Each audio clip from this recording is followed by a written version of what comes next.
Hello guys, ang ating pag-uusapan ngayon, ang topic natin ay pag-ibig. So marami nagtatanong sa atin, nagme-message, paano daw ba mag-open ng MP2 sa pag-ibig? Ano ba yung MP2? So yung MP2 ito yung savings deposit na talagang kumikita ng malaki. So first things na gagawin po natin ay punta tayo sa Pag-ibig Fund website or pwede rin naman dito sa Virtual Pag-ibig Fund kung meron na po kayo niyan. Ngayon kung wala pa, pwede rin kayong maggawa ng Virtual Pag-ibig Fund. Simple lang naman gawin yan. Ating i-video yan sa mga susunod na panahon. So ang ating topic muna ngayon ay itong MP2. Paano nga ba? So punta tayo sa website ng Pag-ibig. Yan, click natin to. Yan. Tapos sabi diyan, checking your browser before processing. So pag lumabas yung ganito, ano lang, hanapin nyo lang yung hinahanap na item, motorcycle. So lahat ng may motorcycle, click nyo lang po yan. Kung tama na po ang gawa natin, gawin nyo lang ay verify. Yan. So tumama tayo. So nandito tayo sa Pag-ibig na. So basahin nyo lang po itong privacy notice or privacy policy. Pag kayo po ay sumasang-ayon dyan, check nyo lang tong box, tapos click lang tong I accept.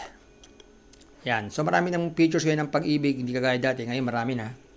Pwede ba tayong manalo dito? So doon tayo sa ating pag-uusapan ngayon, tsaka na yung mga iba-iba na yan. Dito sa upper right corner, yan, tatlong guhit makikita nyo. Click nyo lang po yan. Tapos click nyo lang po itong member. Yan. Tapos, punta tayo dito sa savings. Ayan. Click lang po itong savings. At dito makikita nyo na yung regular savings at saka MP2 savings. Ano bang pagkakaiba niyan? Yung regular savings, yan po yung ating monthly contribution.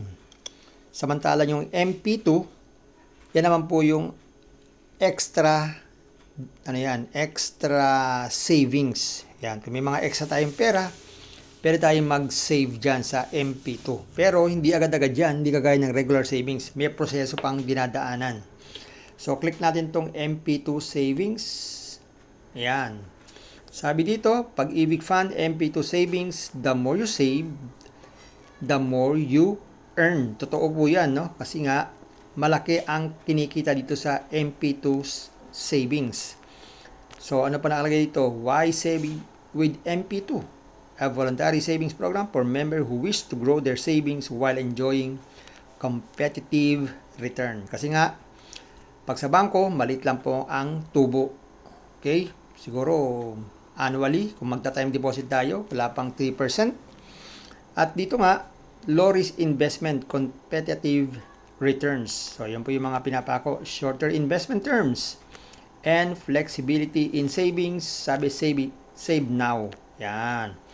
So, nagagawin natin? Nagagawin natin lang ay simpleng-simple. Okay? So, pag tayo po ready na, magkaroon ng MP2, click nyo lang po itong Save Now. Yan. Tapos, basahin nyo ulit itong privacy notice or privacy policy. Pag kayo po ay sumasang-ayon dyan, click nyo lang itong box, lagyan nyo ng check, tapos proceed. Yan. So, ito po yung mga kailangan para po tayo makapag-open ng MP2 savings account. Yan. Number 1, kailangan tayo ay mayroong Pag-ibig member ID o MID number.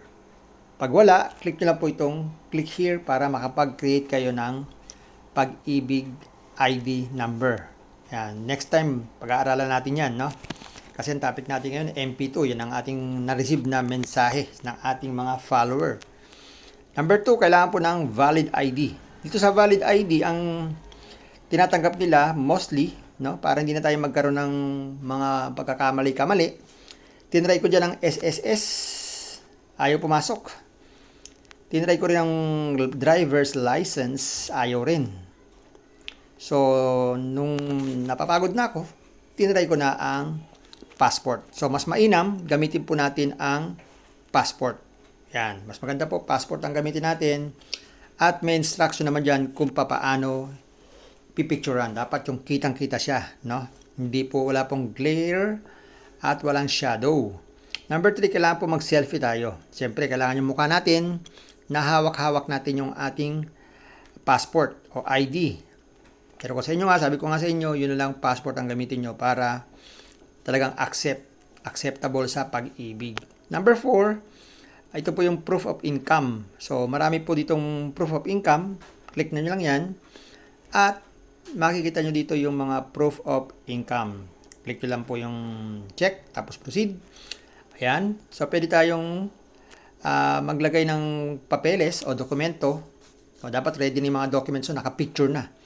Number 1, employment income. Ayan, payslip. Dapat meron tayong payslip. Kung wala tayong payslip, kayo po yung mga retired na at nagpapahinga na lang sa buhay, nag-retired na kayo, marami kayong pera sa bangko o konti man, pwede tayong click natin tong savings deposit. Pag wala pa rin kayo yan, pwede pong contract of sale o property sale. Pag wala pa rin itong mga sales of shares of investment, kung meron kayong mga investment sa iba't ibang pang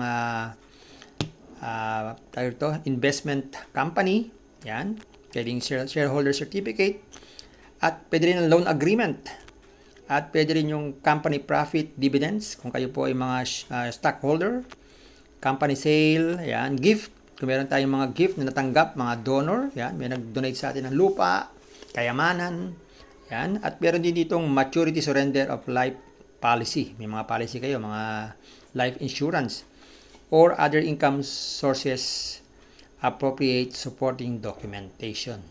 So dito, ang ginamit ko dito ay savings na lang. Meron ako maliit na savings, yun na lang ang pinakita ko. Kasi mas mabilis yun eh. Pipicturean mo lang yung statement, pasok na, ayos na. So yan po yung mga pwede natin gamitin dokumento. No? Simple lang naman yung mga dokumentong kailangan natin. So pili lang po tayo dyan. Ngayon, ano pa? Number 5. Philippine passport for former natural born Filipino. Yan, kung kayo po ay nag-ibang bansa na, okay, nag-residence sa ibang bansa, kailangan lang po ng inyong Philippine passport.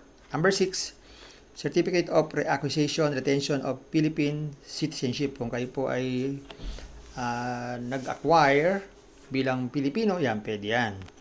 Tapos click lang itong I agree, proceed. Yan, so yan po yung mga kailangan natin sa ating pag-open ng MP2 savings account. Okay? Pag agree kayo dyan, click lang itong box, proceed. Yan, click lang natin itong proceed.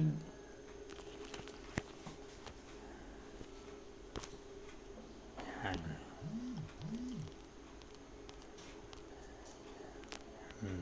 Proceed, ay mag-proceed. Yan ang problema, ay mag-proceed. Yan, nag-proceed din sa wakas.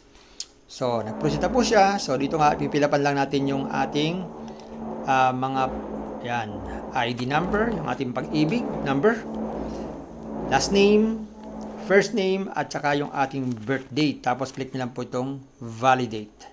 At sunod-sunod na po yan. At hanapan kayo ng picture. Picturean nyo yung ID nyo. Pipicturean nyo yung inyong selfie, kahawak ang inyong passport, at ganun din, pipicturean nyo rin po yung inyong dokumentong ipapasa. Kung bank statement or payslip, yan, picturean nyo lang po, i-upload nyo. After nyo i-upload, submit nyo lang po yan, at after 3 days, makaka-receive kayo ng confirmation galing sa Pag-ibig na pwede na kayong mag-save ng pera. Na-approve na yung ating MP2 savings account. Makaka-receive kayo through email or through message sa inyong mga cellphone number. So, yan lang. Ganun lang kasimple ang pag-open ng MP2 savings account. Okay? So, thank you for watching guys. And sana may natutunan po tayo dito sa MP2 savings account. And bago tayo magpaalam, please click the subscribe button and also the bell button para naman ma-notify ko kayo kung meron na kayong bagong video, and share like sa mga nangangailangan ng ganitong mga video. Thank you very much!